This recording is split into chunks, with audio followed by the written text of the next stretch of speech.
പിതാവിന്റെയും പുത്രന്റെയും പരിശുദ്ധാത്മാവിന്റെയും നാമത്തിൽ ആമേൻ.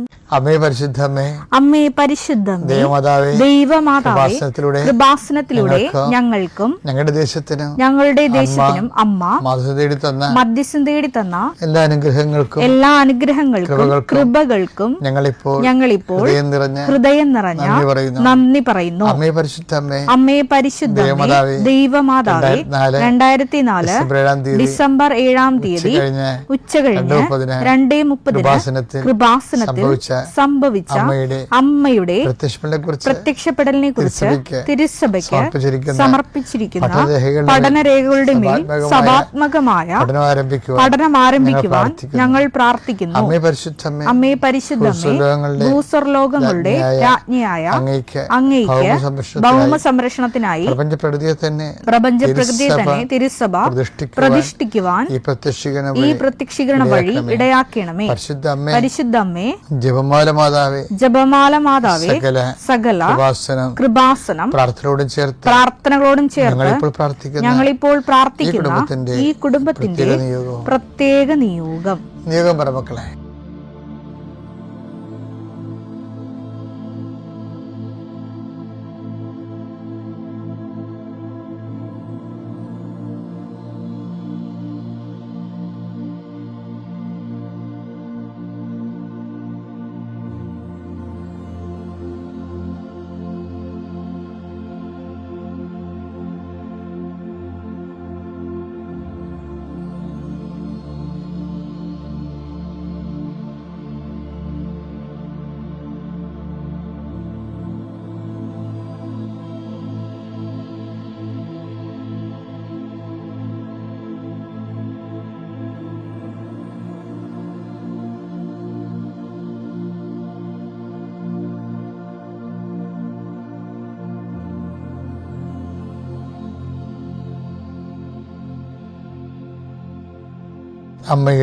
അമ്മയുടെ പ്രത്യക്ഷീകരണത്തിന്റെ ഈ അനുഗ്രഹവേളയിൽ ഞങ്ങൾക്ക് സാധിച്ചു തരുവാൻ കനിയണമേ.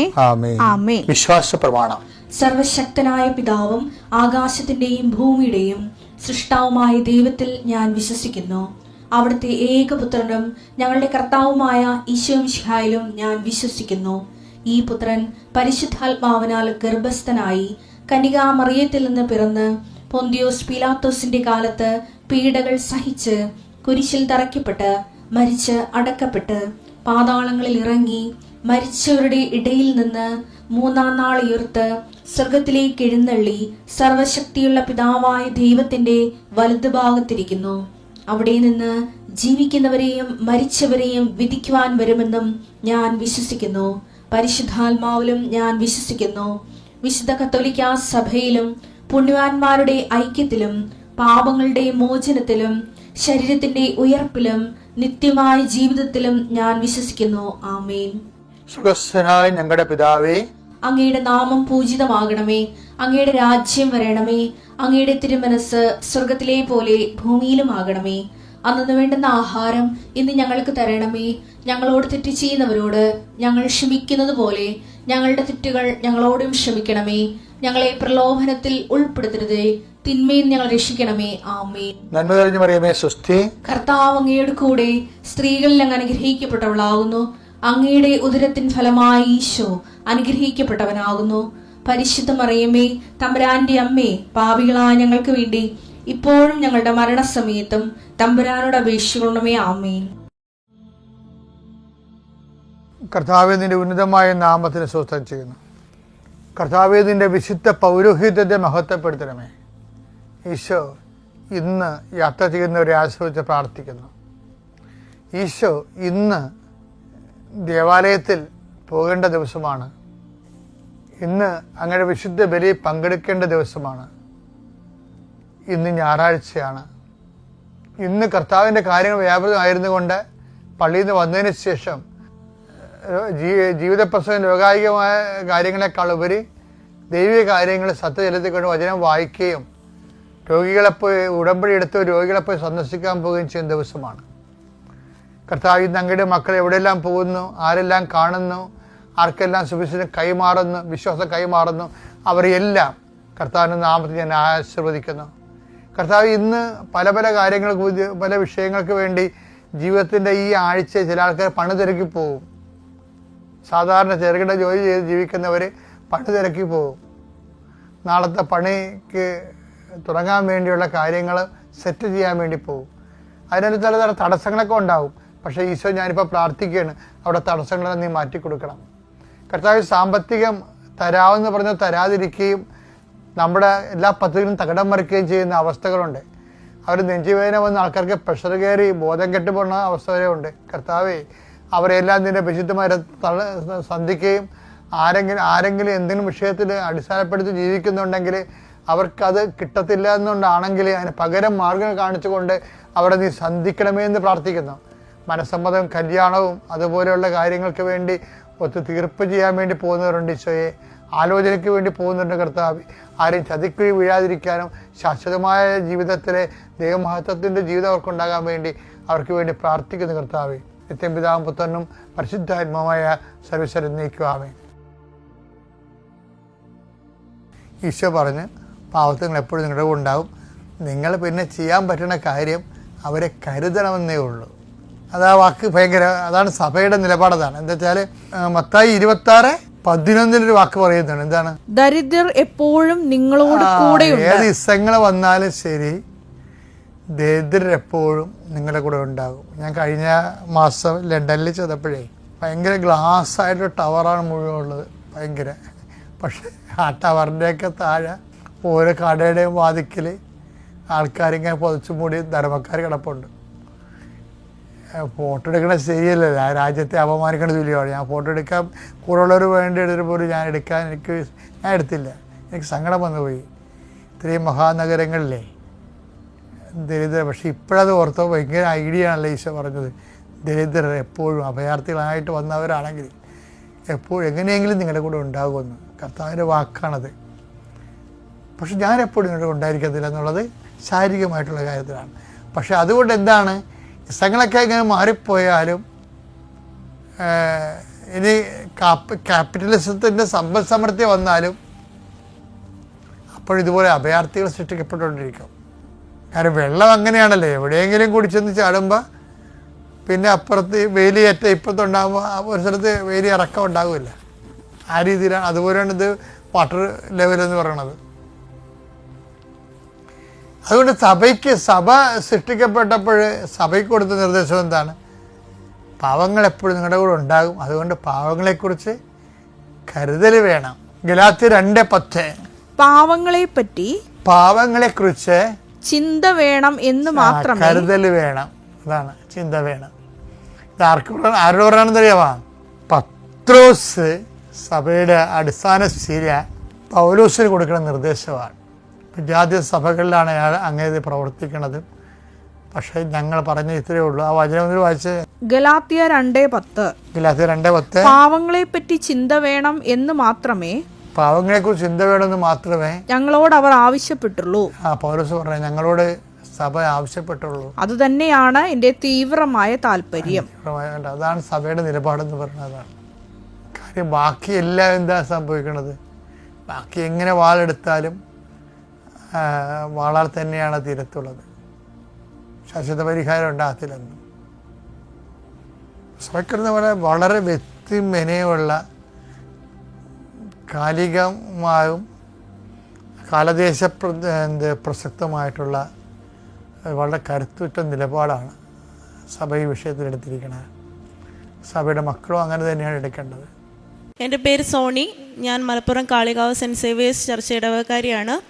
ഞാൻ 2024 ഓഗസ്റ്റ് 4 മരിയൻ ഉടമ്പടി എടുക്കാനായി ഇവിടെ വന്നത്. ആ സമയത്ത് ഞാൻ സൗദി വർക്ക് ചെയ്യുമായിരുന്നു. 2 ഇയർ കോൺട്രാക്റ്റ് ഫിനിഷ് ചെയ്ത് നിൽക്കുന്ന സമയമായിരുന്നു. അപ്പം ഞാൻ കമ്പനിയുടെ അണ്ടറിലാണ് ഞാൻ സൗദി പോയത്. അപ്പം ഞാൻ വർക്ക് ചെയ്ത ഒരു മലയാളി മാനേജ്മെൻറ്റിൻ്റെ അണ്ടറിലായിരുന്നു വർക്ക് ചെയ്തത്. അപ്പം ആ മാനേജ്മെൻറ്റ് പറഞ്ഞു, ഇനി കമ്പനിയുടെ അണ്ടറിലുള്ള സ്റ്റാഫിനെ അവിടെ റിന്യൂവൽ ചെയ്യുന്നില്ല എന്ന് തന്നെ പറഞ്ഞു. അപ്പോൾ വേറെ ഏതെങ്കിലും ഹോസ്പിറ്റലിൽ കയറണമെന്ന് പറഞ്ഞിട്ടാണ് ഞങ്ങൾക്ക് വെക്കേഷൻ തന്നു വിട്ടത്. ആ സമയത്താണ് ഞാൻ ഈ ഉടമ്പടി എടുത്ത് ഞാനിവിടെ വന്ന് മാതാവിനോട് പ്രാർത്ഥിച്ച ഒരേ ഒരു കാര്യം എന്ന് പറഞ്ഞാൽ, എനിക്ക് ആ സമയത്ത് സാലറി പെൻഡിങ് ഉണ്ടായിരുന്നു. ഒരു 3 മന്ത് സാലറി പെൻഡിങ് ആയിരുന്നു ആ ടൈമിൽ. അത് കഴിഞ്ഞ് ഇവിടെ വന്ന് ഞാൻ ഉടമ്പടി എടുത്തു. ഉടമ്പടി നിയോഗത്തിൽ ഫസ്റ്റ് ഞാൻ ഞാൻ വർക്ക് ചെയ്ത ആ ഹോസ്പിറ്റലിൽ തന്നെ എനിക്ക് ഡ്യൂട്ടിക്ക് കയറണം. ഞാൻ 45 ദിവസം കഴിഞ്ഞ് ചെല്ലുമ്പോൾ എനിക്ക് അവിടെ കമ്പനിയുടെ അണ്ടറിൽ അക്കോമഡേഷൻ നിർത്താതെ എനിക്ക് എത്രയും പെട്ടെന്ന് തന്നെ ഞാൻ വർക്ക് ചെയ്ത ഹോസ്പിറ്റലിൽ തന്നെ എനിക്ക് കിട്ടണമെന്ന് പ്രാർത്ഥിച്ച് ഞാൻ പോയത്. ഇവിടുന്ന് അന്ന് സാലറി 3 മാസത്തെ പെൻഡിങ് ഉണ്ടായിരുന്നു. ഞാൻ ഉടമ്പടി എടുത്തു. ഇവിടുന്ന് നൈറ്റ് ടൈമിൽ ഞാൻ എൻ്റെ അക്കൗണ്ട് ചെക്ക് ചെയ്തപ്പം 1 മന്ത് സാലറി എനിക്ക് റിസീവായി. അത് കഴിഞ്ഞ് ഞാൻ വെക്കേഷനൊക്കെ കഴിഞ്ഞ് അവിടെ ചെന്ന് എനിക്ക് 1 വീക്ക് മാത്രമേ എനിക്ക് അവിടെ നിൽക്കേണ്ട വന്നുള്ളൂ. അതിന് മുമ്പ് തന്നെ ഞാൻ വർക്ക് ചെയ്ത അതേ ക്ലിനിക്കിൽ തന്നെ എനിക്ക് ജോലി തന്ന് അമ്മ എന്നെ സഹായിച്ചു. അതോടുകൂടി അത് കഴിഞ്ഞ് 2 മന്ത് സാലറിയും അപ്പം തന്നെ ഞാൻ ചെന്ന് ഒരു 2 വീക്സിനുള്ളിൽ എനിക്ക് കിട്ടുകയും ചെയ്തു. ഞാനാണെങ്കിൽ എല്ലാ ദിവസവും ഡെയിലി ബ്രെഡ് എന്നാരംഭിച്ചു അന്ന് തൊട്ട് ഞാൻ എന്നും കണ്ടിന്യൂസ് അച്ഛൻ്റെ ഡെയിലി ബ്രെഡ് കാണുമായിരുന്നു. അവിടെ വന്ന ഓരോ ഇഷ്യൂസിനും ഞാൻ ആ സമയത്തൊക്കെ പ്രാർത്ഥിക്കുക. അച്ഛൻ പറയും പ്രാർത്ഥിക്കുക, അതിനുവേണ്ടി പ്രാർത്ഥിക്കാൻ പറയുന്ന സമയത്തെല്ലാം ഞാൻ പ്രാർത്ഥിക്കുമായിരുന്നു. ആ ടൈമിലാണ് ഒരു 2-3 മാസം മുമ്പ് എൻ്റെ ATM കാർഡ് എക്സ്പയർഡായി. അപ്പോൾ അവിടുത്തെ കമ്പനി സ്റ്റാഫ് ആയതുകൊണ്ട് കമ്പനിക്കാരോട് നമുക്ക് റിക്വസ്റ്റ് ചെയ്യാനേ പറ്റുള്ളൂ. അവരെന്ന് തരുന്നോ അന്നേ നമുക്ക് ATM കാർഡ് യൂസ് ചെയ്യാൻ പറ്റുള്ളൂ. ഞാൻ 2-3 തവണ ഞാൻ അവരോട് റിക്വസ്റ്റ് ചെയ്ത് നോക്കി, അവരെനിക്ക് തന്നില്ല.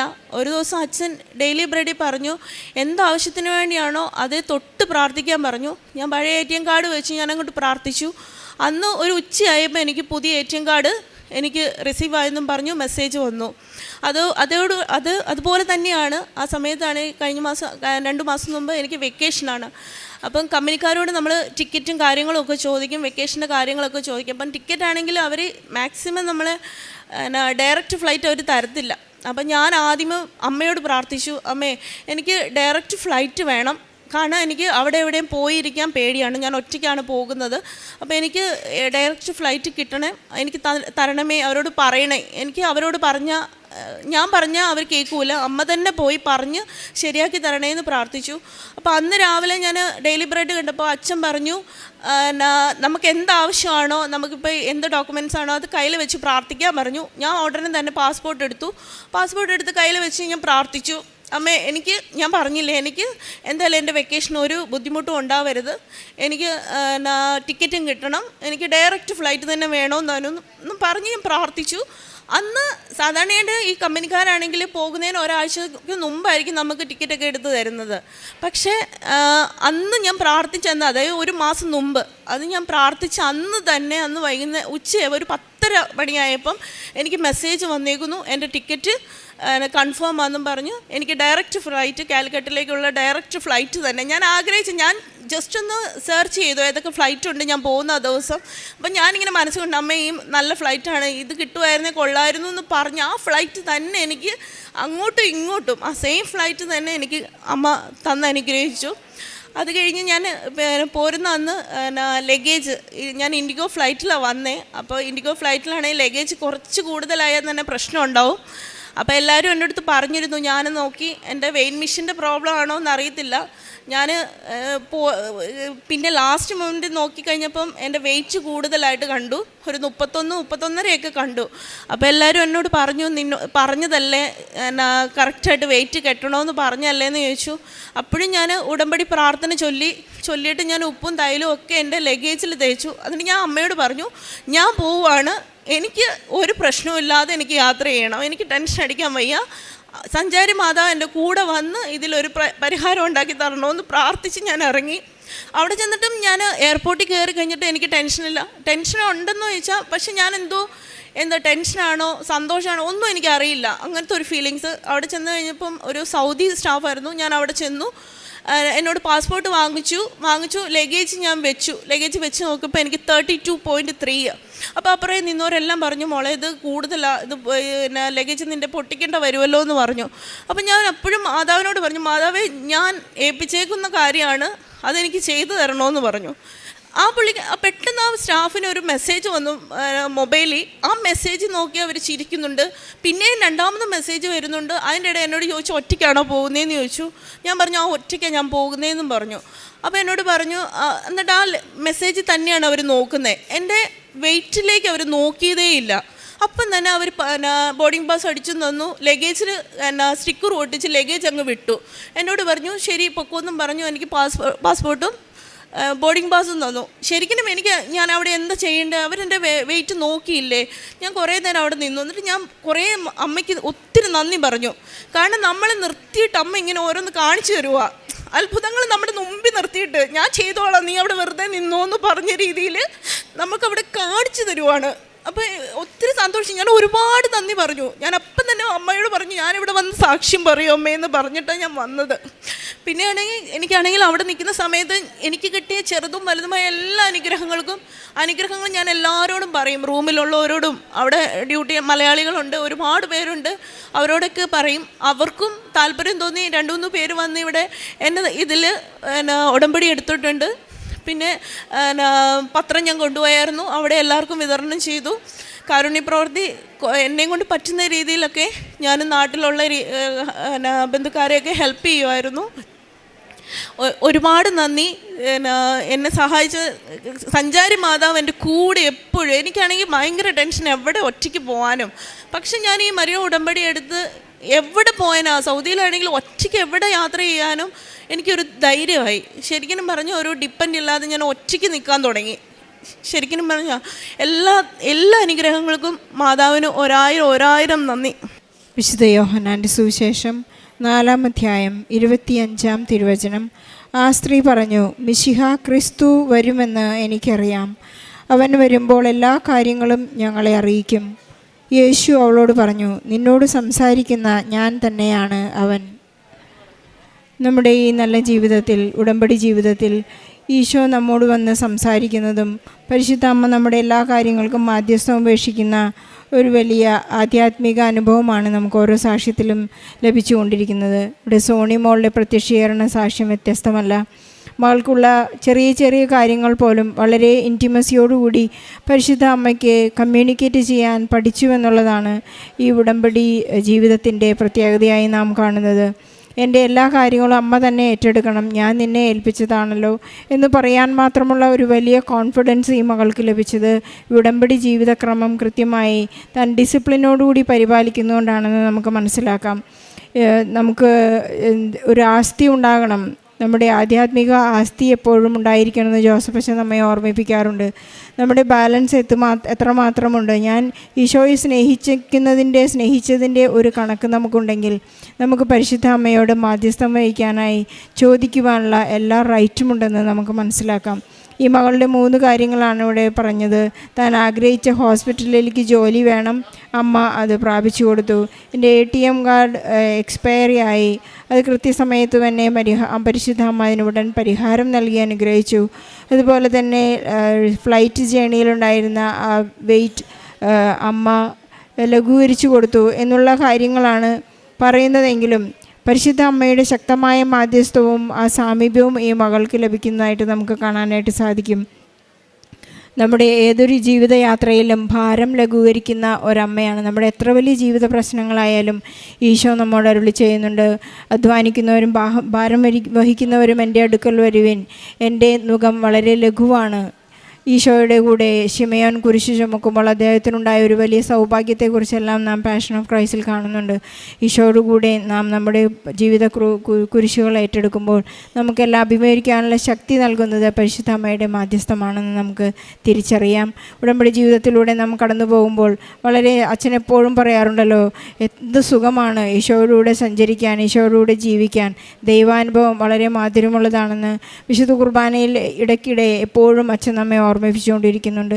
ആ മാധുര്യം നമുക്ക് ആസ്വദിച്ചുകൊണ്ടിരിക്കാം. അത് ഉടമ്പടിയിൽ നിന്നല്ലാതെ മറ്റൊരിടത്തും നമുക്ക് സാധ്യമല്ല. ഈശോയ്ക്കും പരിശുദ്ധ അമ്മയ്ക്കും സോണി മോൾക്ക് ലഭിച്ച എല്ലാ അനുഗ്രഹങ്ങൾക്കും നന്ദി പറഞ്ഞുകൊണ്ട് ഒരു നല്ല കയ്യടിയോടെ ഈ സാക്ഷ്യം നമുക്ക് അമ്മ മാതാവിന് മഹത്വം. എൻ്റെ പേര് സീനായി മാത്യു. ഞാൻ വരുന്നത് പാലാ കരൂരിൽ നിന്നാണ്. ഞാൻ ആദ്യമായി ഉടമ്പടി എടുത്തത് മെയ് മാസം 5-ാം തീയതി 2023 ഞാൻ ഒരു നേഴ്സാണ്. ഉടമ്പടി എടുക്കുന്നതിന് മുന്നേ ഞാൻ ഒരു തവണ IELTS എക്സാം എഴുതിയിരുന്നു, പക്ഷേ ഞാൻ പാസ്സായില്ല.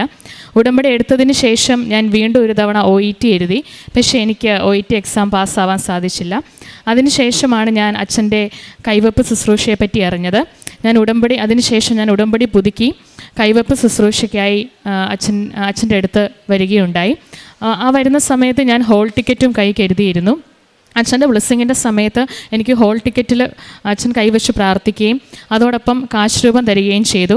ആ കാശ് രൂപം ധരിച്ചാണ് ഞാൻ പരീക്ഷയ്ക്ക് പോയത്. ഡിസംബറിൽ ഞാൻ പരീക്ഷ എഴുതി. ജനുവരി മാസം എനിക്ക് റിസൾട്ട് വന്നപ്പോൾ അമ്മ മാതാവ് എനിക്ക് അയർലൻഡ് സ്കോർ നൽകി അനുഗ്രഹിച്ചു. അതിനുശേഷം അയർലൻഡിലേക്കുള്ള പ്രോസസ്സിംഗ് എല്ലാം ഇങ്ങനെ നടന്നുകൊണ്ടിരിക്കുന്ന സമയത്ത് റിക്രൂട്ട്മെൻറ്റുകളൊക്കെ ഏകദേശം നിന്നില്ല എന്നുള്ളൊരു അവസ്ഥയിലായിരുന്നു. എനിക്ക് 1-2 ഇൻ്റർവ്യൂകൾ വന്നു. പക്ഷേ പല പല കാരണങ്ങളാൽ അത് മുടങ്ങിപ്പോയി. ഇൻ്റർവ്യൂ പാസ്സായിട്ടും അവർ മുന്നോട്ടുള്ള പ്രോസസ്സിംഗ് ഒന്നും ചെയ്യുന്നില്ലായിരുന്നു. അപ്പോൾ ഞാൻ ഉടമ്പടി പുതുക്കാൻ കൃപാസനത്തിൽ വന്നതിന് ശേഷം ഞാൻ വീണ്ടും വിസ തടസ്സം എന്നുള്ള രീതിയിൽ ഞാൻ ജോസഫ് അച്ഛൻ്റെ കൈവെപ്പ് ശുശ്രൂഷയിൽ പങ്കെടുത്തു. ആ സമയത്ത് ഞാൻ പാസ്പോർട്ടും അതുപോലെ തന്നെ ഞാൻ ഏജൻസിക്ക് പൈസ അടച്ച അതിൻ്റെ പേപ്പറും എല്ലാം കൊണ്ട് ഞാൻ അമ്മ മാതാവിൻ്റെ സന്നിധിയിൽ വന്നു. അച്ഛൻ പ്രത്യേകം പ്രാർത്ഥിച്ചു. അന്ന് ഞാൻ ഒരുപാട് കരഞ്ഞ ഒരു ദിവസമായിരുന്നു. അച്ഛൻ എന്നോട് പറഞ്ഞു, നിൻ്റെ പ്രശ്നങ്ങളെല്ലാം തീർന്നു, നീ ഇനി വിഷമിക്കേണ്ട കാര്യമില്ല. അങ്ങനെ കൈവെപ്പ് ശുശ്രൂഷ ഒരു ബുധനാഴ്ചയാണ് ഞാൻ വന്നത്. ശനിയാഴ്ച ആയപ്പോഴത്തേക്കും എന്നെ ഇൻ്റർവ്യൂവിന് വിളിച്ചു. ആ ഇൻ്റർവ്യൂവിന് ഞാൻ പാസ്സായി. എൻ്റെ അയർലൻഡ് പ്രോസസ്സിങ് ഏകദേശം പൂർത്തിയായി. ഞാൻ അയർലൻഡിന് പോകുന്നതിന് മുന്നേ നമുക്ക് അവിടെ ചെന്നിട്ട് നഴ്സസിന് 2 എക്സാം എഴുതണം, ഒരു തിയറിയും ഒരു പ്രാക്ടിക്കലും. അത് വളരെ ബുദ്ധിമുട്ടായൊരു എക്സാം ആയിരുന്നു. 2 ചാൻസേ ഉള്ളൂ. ആ എക്സാം പാസ്സായില്ലെങ്കിൽ നമ്മൾ നാട്ടിലേക്ക് തിരിച്ചു വരണം. അപ്പം ആ എക്സാമിന് മുന്നോടിയായും ഞാൻ അച്ഛൻ്റെ കൈവെപ്പ് ശുശ്രൂഷയിൽ പങ്കെടുത്തു. ഹോൾ ടിക്കറ്റ് എല്ലാം കൊണ്ടാണ് ഞാൻ വന്നത്. അതോടൊപ്പം തന്നെ എല്ലാ പരീക്ഷയിലും ഞാൻ പോകുമ്പോഴും ഇൻ്റർവ്യൂവിനും എല്ലാം പോകുമ്പോഴും ഞാൻ കാശ് രൂപം എൻ്റെ പോക്കറ്റിൽ കരുതിയിട്ടുണ്ടാവും. അവർ പരീക്ഷ എഴുതുന്ന സമയത്ത് അല്ലെങ്കിൽ ഇൻ്റർവ്യൂ ചോദ്യങ്ങൾ ചോദിക്കുന്ന സമയത്തും എല്ലാം ആ കാശ് രൂപം എൻ്റെ കയ്യിൽ ഞാൻ മുറുകെ പിടിക്കുന്നുണ്ടാവും. ആൻസർ ഷീറ്റിലെല്ലാം ആ കാശ് രൂപം വെച്ച് കുരിശ് വരച്ച് പ്രാർത്ഥിച്ചതിന് ശേഷമാണ് ഞാൻ ആൻസർ ഷീറ്റുകൾ സബ്മിറ്റ് ചെയ്യുന്നത്. അയർലൻഡ് എന്നുള്ള പരീക്ഷയ്ക്കും ഞാൻ ഇതുപോലെ തന്നെ കാശ് രൂപമായിട്ടാണ് പോയത്. ഇതേപോലെ പ്രാർത്ഥിച്ചു. ആൻസർ ഷീറ്റുകളിലെല്ലാം ഞാൻ പ്രാർത്ഥിച്ചു. റിസൾട്ട് വന്നപ്പം മാതാവ് എന്നെ വിജയിപ്പിച്ചു. അങ്ങനെ 2024 ഡിസംബർ 13 ഞാൻ അയർലൻഡിൽ ജോലിക്ക് പ്രവേശിച്ചു. രണ്ടാമത്തെ സാക്ഷ്യം എന്ന് പറയുന്നത്, ഞങ്ങളുടെ വീട് പണിയുമായി ബന്ധപ്പെട്ട് ഞങ്ങൾക്കൊരു ലോൺ ഉണ്ടായിരുന്നു. എൻ്റെ ഫാദർ പെട്ടെന്ന് മരിച്ചുപോയി. അപ്പോൾ അതുകൊണ്ട് റീപേയ്ക്കുള്ള ഒരു സാധ്യത ഞങ്ങളുടെ മുൻപിലില്ലായിരുന്നു. ആ ഒരു സമയത്ത് ഈ നിയോഗങ്ങളുടെ കൂടെ ഈ ഒരു നിയോഗം ഉണ്ടായിരുന്നു. എനിക്ക് പക്ഷേ അച്ഛനെ കണ്ട് അതിനുവേണ്ടി പ്രാർത്ഥിക്കാൻ സാധിച്ചില്ല. പകരം ഞാൻ OETക്ക് വേണ്ടി ഹോൾ ടിക്കറ്റുമായിട്ട് വന്ന ദിവസം ഈ ബാങ്കിൻ്റെ പേപ്പറുകളെല്ലാമായി വന്ന് ഞാൻ അച്ഛനെ കണ്ടു.